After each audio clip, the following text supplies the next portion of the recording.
नमस्कार। Vision IAS के news today के इस अंक में आप सभी का स्वागत है। इस अंक में हम आपके लिए लेकर आए हैं यूपीएससी परीक्षा की दृष्टि से महत्वपूर्ण कुछ अहम खबरें। इस अंक के साथ मैं हूँ दिव्या सिंह। आइए सबसे पहले बात करते हैं इस अंक की हेडलाइंस के बारे में। भारत और संयुक्त अरब अमीरात ने स्थानीय मुद्राओं में व्यापार के लिए समझौते पर हस्ताक्षर किए। संयुक्त राष्ट्र आपदा जोखिम न्यूनीकरण कार्यालय ने आपदा जोखिम न्यूनीकरण पर वैश्विक आकलन रिपोर्ट 2023 जारी की। थेल्स द्वारा जारी एक रिपोर्ट के मुताबिक क्लाउड आधारित परिसंपत्तियां साइबर हमलों के सबसे बड़े लक्ष्य हैं। स्किल इंडिया मिशन के 8 वर्ष पूरे हुए। यूनाइटेड किंगडम ने comprehensive and progressive agreement for trans Pacific partnership में शामिल होने के लिए संधि पर हस्ताक्षर किए और राष्ट्रीय शिक्षा नीति 2020 को 3 वर्ष पूरे हुए। और आइए अब खबरों पर विस्तार से चर्चा करते हैं। इस अंक की सबसे पहली खबर है भारत और संयुक्त अरब अमीरात संबंधों के बारे में। भारत और यूएई ने स्थानीय मुद्राओं में व्यापार के लिए समझौते पर हस्ताक्षर किए हैं। भारत के प्रधानमंत्री की संयुक्त अरब अमीरात की राजकीय यात्रा के मुख्य बिंदु रहे भारत और संयुक्त अरब अमीरात ने स्थानीय मुद्रा निपटान प्रणाली LCSS फ्रेमवर्क की स्थापना के लिए एक समझौते पर हस्ताक्षर किए हैं। इसका उद्देश्य सीमा पार लेन देन के लिए भारतीय रुपए और संयुक्त अरब अमीरात के दिरहम के उपयोग को बढ़ावा देना है। LCSS निर्यातकों और आयातकों को उनकी संबंधित घरेलू मुद्राओं में इनवॉइस जारी करने और भुगतान करने में सक्षम बनाएगा। इससे INR AED विदेशी मुद्रा बाजार के विकास को बढ़ावा मिलेगा। स्थानीय मुद्राओं के उपयोग से निवेश को बढ़ावा मिलेगा। लेन देन की लागत और लेन देन निपटान में लगने वाले समय में कमी आएगी। इससे संयुक्त अरब अमीरात में रहने वाले भारतीयों से प्राप्त विप्रेषण भी सकारात्मक रूप से प्रभावित होगा। दोनों देश भारत के यूनिफाइड पेमेंट इंटरफेस को UAE के इंस्टेंट पेमेंट प्लेटफॉर्म के साथ जोड़ने पर सहमत हुए हैं। दोनों देश अपने अपने घरेलू कार्ड स्विचेस रूपे स्विच और UAE स्विच को जोड़ने पर भी सहमत हुए हैं। इससे घरेलू स्तर पर जारी कार्ड्स एक दूसरे के देशों में परस्पर स्वीकार किए जाएंगे और इन कार्ड्स के जरिए हुए लेन देन की प्रोसेसिंग भी संभव हो सकेगी। इसके अलावा भारत की structured financial messaging system SFMS को UAE की मैसेजिंग सिस्टम से जोड़ा जाएगा। इससे दोनों देशों में संबंधित वित्तीय मैसेजिंग को आसान बनाया जा सकेगा। दोनों देशों ने आबू धाबी में IIT दिल्ली का परिसर स्थापित करने के लिए एक समझौता ज्ञापन पर हस्ताक्षर किए हैं। ये तंजानिया के बाद विदेश में IIT का दूसरा परिसर होगा। भारत के लिए संयुक्त अरब अमीरात का महत्व इसलिए भी है क्योंकि वर्ष 2022 में भारत और UAE के बीच द्विपक्षीय व्यापार बढ़कर 85 बिलियन अमेरिकी डॉलर हो गया था। इससे UAE 2022-23 में भारत का तीसरा सबसे बड़ा व्यापारिक भागीदार देश बन गया था। साथ ही भारत का दूसरा सबसे बड़ा निर्यात गंतव्य देश घोषित हुआ था। भारत संयुक्त अरब अमीरात का दूसरा सबसे बड़ा व्यापार भागीदार देश है। वर्ष 2022 में भारत ने संयुक्त अरब अमीरात के साथ पहले पूर्ण व्यापक आर्थिक भागीदारी समझौते पर हस्ताक्षर किए थे। संयुक्त राष्ट्र आपदा जोखिम न्यूनीकरण कार्यालय ने आपदा जोखिम न्यूनीकरण पर वैश्विक आकलन रिपोर्ट 2023 जारी की। इस रिपोर्ट की थीम है सतत विकास लक्ष्यों के लिए लचीलेपन का मानचित्रण। रिपोर्ट में ये कहा गया कि पिछले 50 वर्षों में दर्ज की गई आपदाओं की संख्या में 5 गुना वृद्धि हुई है। सूखे के कारण उप सहारा अफ्रीका और दक्षिण पूर्व एशिया में फसल उत्पादन में नुकसान होने और भुखमरी का खतरा 80% तक बढ़ गया है। लचीलेपन के लिए सर्वोत्तम वैश्विक पहलों में शामिल है शहरों में हीट वेव की समस्या से निपटने के लिए भारत का हीट एक्शन प्लान और मरुस्थलीकरण को रोकने के लिए साहेल क्षेत्र की ग्रेट ग्रीन वॉल पहल। लचीलेपन यानी रेजिलियंस का मतलब है किसी प्रणाली, समुदाय या समाज का किसी विपदा के प्रभाव में आने पर एक समयबद्ध और कुशल तरीके से उसका प्रतिरोध करने, उसका सामना करने, उसे सहने, अनुकूलन विकसित करने, बदलाव लाने और उससे उबरने की क्षमता। सामाजिक कल्याण, पारिस्थितिक और जैव मंडल की बेहतरी और आर्थिक कल्याण लचीलेपन को मजबूत बनाने की दृष्टि से आपस में जुड़े हुए हैं।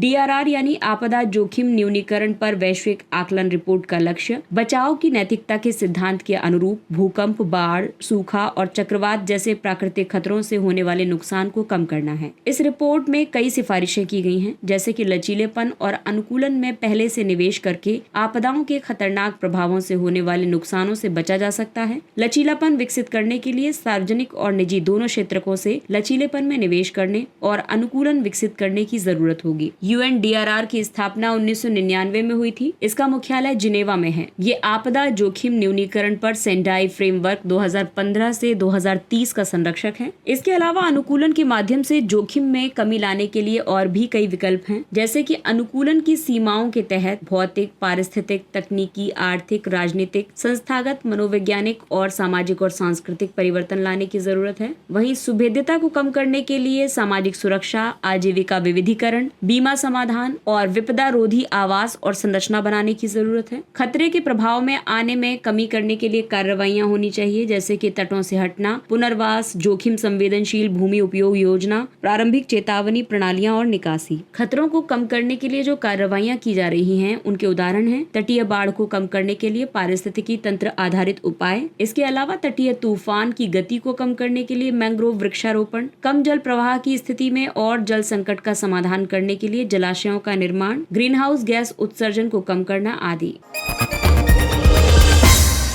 थेल्स द्वारा जारी एक रिपोर्ट के मुताबिक क्लाउड आधारित परिसंपत्तियां साइबर हमलों के सबसे बड़े लक्ष्य हैं। थेल्स ने क्लाउड सिक्योरिटी रिपोर्ट 2023 में ये आशंका जताई है। थेल्स एक तकनीकी बहुराष्ट्रीय कंपनी है। थेल्स की रिपोर्ट में ये कहा गया है कि वर्ष 2022 में सर्वे में भाग लेने वाले 35% भारतीय उत्तरदाताओं ने अपने क्लाउड प्लेटफॉर्म में डेटा के उल्लंघन की बात स्वीकार की थी। भारत में 68% व्यवसायों और वैश्विक स्तर पर 75% व्यवसायों ने स्वीकार किया था कि क्लाउड में भंडारित 40% से ज्यादा डेटा को संवेदनशील के रूप में वर्गीकृत किया गया है। Software as a services applications का विस्तार हुआ है। विश्व स्तर पर 38% उत्तरदाताओं ने माना कि सास ऐप साइबर हमलों के सर्वाधिक निशाने पर है। सास यानी कि सॉफ्टवेयर लाइसेंसिंग मॉडल के खरीदार यूजर इंटरफेस को उपयोगकर्ताओं के अनुकूल बना सकते हैं और डेटा फील्ड में बदलाव कर सकते हैं। इसके अलावा उपयोगकर्ता अपने मोबाइल से भी डेटा तक पहुंच सकते हैं। सॉफ्टवेयर एज अ सर्विस के कुछ उदाहरण हैं आउटलुक, हॉटमेल और याहू मेल। क्लाउड स्टोरेज एक ऐसी प्रणाली है जिसमें फाइल्स, व्यावसायिक डेटा, वीडियो या तस्वीर सहित डिजिटल डेटा को किसी अन्य स्थान पर स्थित सर्वर में भंडारित किया जा सकता है। डेटा की प्रकृति के आधार पर इन सर्वर तक सार्वजनिक या निजी इंटरनेट कनेक्शन के माध्यम से पहुंचा जा सकता है। अब क्लाउड स्टोरेज के लाभ ये हैं कि ये कुशल डेटा प्रबंधन की सुविधा प्रदान करता है, डेटा से संबंधित सेवाएं तेजी से और सहजता से उपलब्ध कराता है, कम लागत पर डेटा को भंडारित किया जा सकता है और प्राप्त किया जा सकता है। लेकिन क्लाउड सेवाओं से जुड़ी चिंताएं भी हैं। जैसे कई बार ये हो रहा है कि वर्तमान में अप्रासंगिक हो गई सूचना प्रौद्योगिकी प्रणालियों को भी स्टोरेज में इस्तेमाल कर लिया जाता है, लेकिन ये नवीन प्रणालियों के लिए अनुपयोगी साबित होती हैं। डेटा को थर्ड पार्टी के पास भंडारित किया जाता है, जिससे कि डेटा उल्लंघन का खतरा बना रहता है। इसके अलावा कमजोर प्रमाणीकरण प्रणालियों का उपयोग किया जाता है। और अब बढ़ते हैं अगली खबर की तरफ। स्किल इंडिया मिशन के 8 वर्ष पूरे हुए हैं। स्किल इंडिया मिशन की शुरुआत कौशल विकास और उद्यमशीलता मंत्रालय ने 2015 में की थी। इसका उद्देश्य कौशल प्रशिक्षण गतिविधियों के संदर्भ में अलग अलग क्षेत्रकों और राज्यों में कौशल विकास और अभिसरण के लिए एंड टू एंड कार्यान्वयन फ्रेमवर्क तैयार करना। ये अल्पकालिक और दीर्घकालिक प्रशिक्षण कार्यक्रमों के माध्यम से स्किलिंग, रीस्किलिंग और अपस्किलिंग पर केंद्रित है। सरकार 20 से अधिक केंद्रीय मंत्रालयों या फिर विभागों के माध्यम से पूरे भारत में अलग अलग कौशल विकास योजनाओं को कार्यान्वित कर रही है। स्किल इंडिया मिशन के तहत कई कौशल विकास योजनाएं शामिल हैं, जैसे कि प्रधानमंत्री कौशल विकास योजना। वर्तमान में प्रधानमंत्री कौशल विकास योजना 3.0 को जनवरी 2021 से पूरे देश में लागू किया जा रहा है। प्रधानमंत्री कौशल विकास योजना 3.0 के तहत 7.4 लाख लोगों को प्रशिक्षित किया गया है। 66% को प्रमाण पत्र दिया गया है और 41,437 लोगों को रोजगार मिला है। वहीं जन शिक्षण संस्थान योजना के तहत ग्रामीण क्षेत्रों में निरक्षरों, नवसाक्षरों और पढ़ाई बीच में छोड़ने वालों को व्यावसायिक प्रशिक्षण प्रदान किया जाता है। ये प्रशिक्षण उन कौशलों की पहचान करके दिया जाता है जिनका संबंधित क्षेत्रों में प्रासंगिक बाजार है। अन्य योजना है राष्ट्रीय प्रशिक्षुता संवर्धन योजना। इसके तहत प्रशिक्षुता कार्यक्रम शुरू करने वाले औद्योगिक प्रतिष्ठानों को वित्तीय सहायता प्रदान की जाती है। इन प्रतिष्ठानों ने अब तक 21.4 लाख प्रशिक्षुओं की नियुक्ति की है। अगली योजना है शिल्पकार प्रशिक्षण योजना। ये योजना 14,938 औद्योगिक प्रशिक्षण संस्थानों के माध्यम से दीर्घकालिक प्रशिक्षण प्रदान करती हैं। 2015 से लेकर अब तक 91.7 लाख छात्रों को इस योजना के माध्यम से प्रशिक्षित किया जा चुका है। और आइए अब जानते हैं अगली खबर के बारे में। यूनाइटेड किंगडम ने comprehensive and progressive agreement for trans Pacific partnership में शामिल होने के लिए संधि पर हस्ताक्षर किए। CPTPP एक मुक्त व्यापार समझौता है। वर्ष 2018 में 11 देशों के बीच इस समझौते पर सहमति बनी थी। ये देश हैं Australia, Brunei, Canada, Chile, Japan, Malaysia, Mexico, New Zealand, Peru, Singapore और वियतनाम। CPTPP के सभी 11 देश एशिया प्रशांत आर्थिक सहयोग के सदस्य हैं। यूनाइटेड किंगडम CPTPP में शामिल होने वाला 12वां सदस्य देश होगा। साथ ही इसकी स्थापना के बाद से इसमें शामिल होने वाला यूरोप का पहला देश भी होगा। वर्ष 2017 में ट्रांस पैसिफिक पार्टनरशिप यानी TPP से संयुक्त राज्य अमेरिका के हटने के बाद TPP की जगह CPTPP की स्थापना की गई। CPTPP का महत्व इसलिए भी है क्योंकि ये विश्व के 500 मिलियन उपभोक्ताओं और वैश्विक सकल घरेलू उत्पाद के 13.5% का प्रतिनिधित्व करने वाला एक व्यापारिक समूह है। ये समूह पर्यावरण और श्रम अधिकारों की सुरक्षा सुनिश्चित करता है। ये अधिकार विवाद समाधान द्वारा लागू किए जा सकते हैं। CPTPP सदस्य देशों के भीतर 98% वस्तुओं के निर्यात पर प्रशुल्क को समाप्त करता है और बाधाओं को कम करता है। भारत CPTPP का हिस्सा इसलिए नहीं है क्योंकि कृषि क्षेत्र में किसानों को लगातार सस्ते और सब्सिडी वाले निर्यात के कारण बाजार से बाहर होने के खतरे का सामना करना पड़ेगा। ये भारत के जेनरिक दवा बाजार को नकारात्मक रूप से प्रभावित करेगा। भारत का विनिर्माण क्षेत्र शुल्क मुक्त व्यवस्था में आयात प्रतिस्पर्धा का सामना करने में सक्षम नहीं हो सकेगा। CPTPP में शामिल होने से भारत को क्या लाभ हो सकते हैं? इससे भारत की प्रतिस्पर्धात्मकता बढ़ेगी। टैरिफ कम होने से निर्यात कम खर्चीला हो जाएगा। इससे भारतीय व्यवसायों को हिंद प्रशांत बाजारों में कम लागत पर प्रतिस्पर्धा करने का अवसर मिलेगा। साथ ही नए ग्राहकों तक पहुंच बनेगी। जापान, मलेशिया और चिली सहित हिंद प्रशांत क्षेत्रों के प्रमुख बाजारों में नई तरजीही पहुंच संभव होगी। इसके अलावा बाजार की पारदर्शिता और स्थिरता सुनिश्चित होगी। CPTPP भागीदार बाजारों में व्यापार करने के लिए भारतीय सेवा आपूर्तिकर्ताओं को बेहतर सुरक्षा, पूर्वानुमान और पारदर्शिता की पेशकश कर सकता है।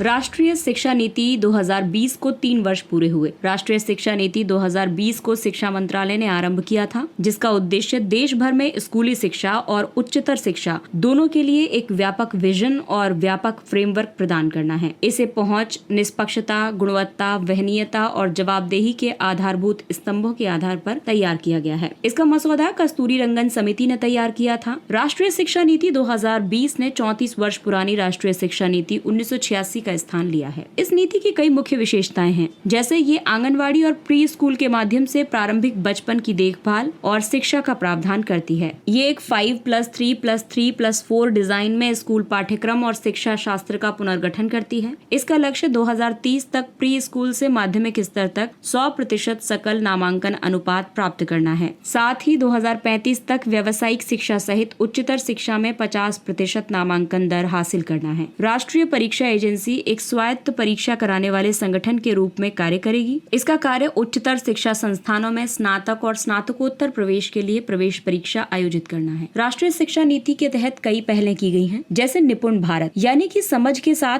पढ़ने और संख्या गणना में निपुणता के लिए राष्ट्रीय पहल मिशन। ये मूलभूत साक्षरता और संख्या कौशल को मजबूत करने पर लक्षित है। विद्या प्रवेश निपुण के तहत एक पहल है। ये एक बच्चे की पूर्व साक्षरता, पूर्व संख्या कौशल और संज्ञानात्मक तथा सामाजिक कौशल को बढ़ावा देने में मदद करती है। 33 राज्यों और केंद्र शासित प्रदेशों ने 2022-23 से विद्या प्रवेश को लागू किया है। निष्ठा स्कूली प्रमुखों और शिक्षकों की समग्र उन्नति के लिए राष्ट्रीय पहल, स्कूल प्रमुखों और शिक्षकों के समग्र विकास के लिए एक राष्ट्रीय पहल है। इसे NCERT ने डिजाइन किया है।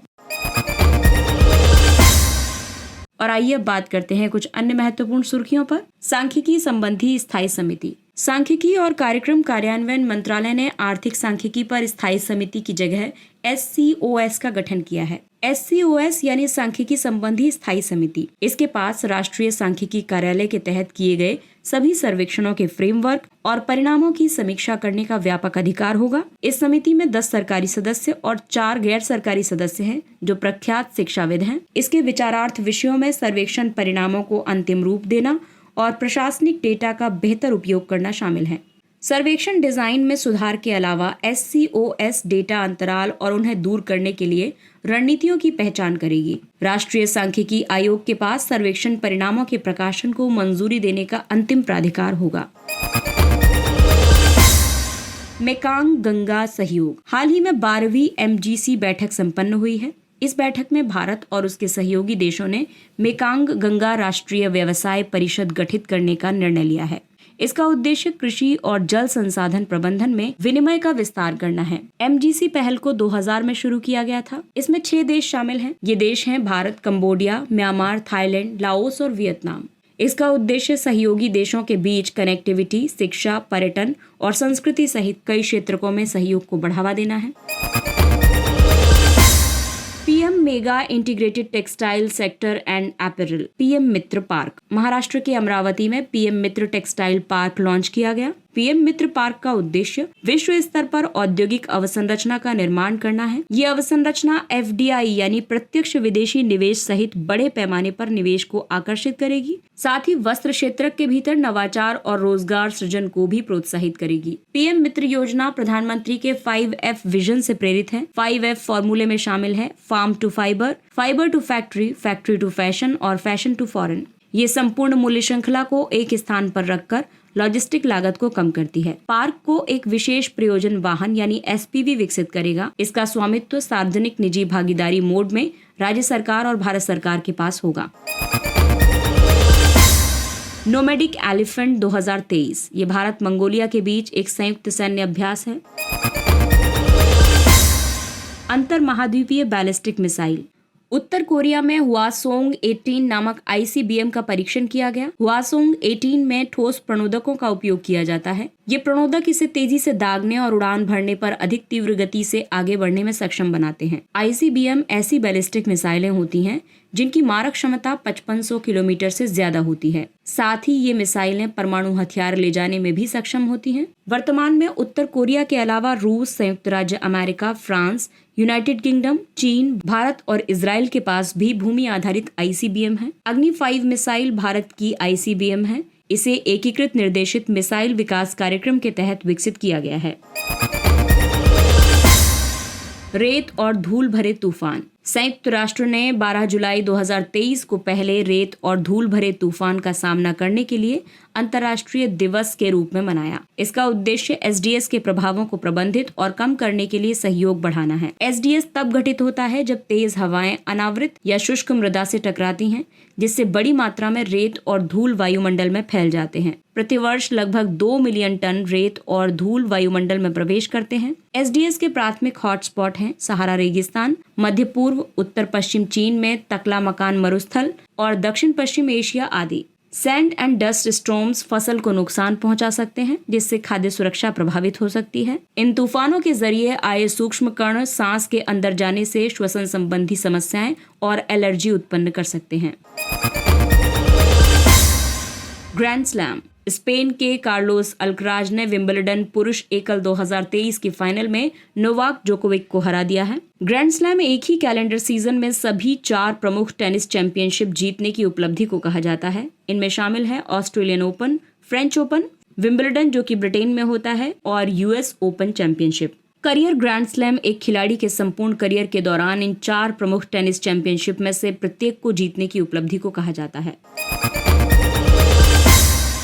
और आइए बात करते हैं सुर्खियों में रहे व्यक्तित्व के बारे में। अरुणा आसफ अली। अरुणा आसफ अली को भारत के स्वतंत्रता संग्राम की ग्रैंड ओल्ड लेडी के नाम से जाना जाता है। इन्होंने 1930 के नमक सत्याग्रह में सक्रिय रूप से भाग लिया। उन्हें 1942 में भारत छोड़ो आंदोलन के दौरान मुंबई के ग्वालियर टैंक मैदान में भारतीय ध्वज फहराने के लिए जाना जाता है। आजादी के बाद उन्होंने महिला शिक्षा को प्रोत्साहित करके महिलाओं की स्थिति में सुधार की दिशा में कार्य किया था। उन्होंने इस लक्ष्य को प्राप्त करने के लिए साप्ताहिक पत्रिका वीकली और समाचार पत्र पेट्रियार्ट शुरू किया था। वर्ष 1958 में वे दिल्ली की पहली निर्वाचित मेयर बनी थी। अरुणा आसफ अली को पद्म विभूषण से 1992 में और भारत रत्न से 1997 में नवाजा गया। अरुणा आसफ अली देशभक्ति, साहस और बलिदान की प्रतिमूर्ति थी।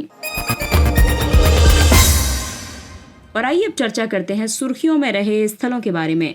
नाइजीरिया। नाइजीरिया की राजधानी है अबूजा। नाइजीरिया ने खाद्य सुरक्षा को लेकर आपातकाल की स्थिति घोषित कर दी है। नाइजीरिया देश अफ्रीका के पश्चिमी तट पर अवस्थित है। इस देश की उत्तरी सीमा नाइजर से, पूर्वी सीमा चाड और कैमरून से, दक्षिण सीमा अटलांटिक महासागर की गिनी की खाड़ी से और पश्चिमी सीमा बेनिन से लगती है। नाइजीरिया अफ्रीका का सबसे अधिक आबादी वाला देश है। यहाँ की प्रमुख नदियां हैं नाइजर और बेनू, सबसे ऊंची चोटी है चैपाल वड्डी और नाइजीरिया के अधिकतर भाग पर मैदानों और सवाना घास भूमि का विस्तार है। अक्सर इस देश को जायंट ऑफ अफ्रीका भी कहा जाता है। इसके साथ ही ये अंक समाप्त होता है। अगले अंक में फिर मुलाकात होगी कुछ अन्य महत्वपूर्ण खबरों के साथ। तब तक अपने लक्ष्य के लिए तत्पर रहिए और अगर आपको हमारा कंटेंट अच्छा लगता है तो इसे लाइक, सब्सक्राइब और शेयर जरूर करें। और अब हमें यानी विजन IAS की पूरी टीम को दीजिए इजाजत। नमस्कार।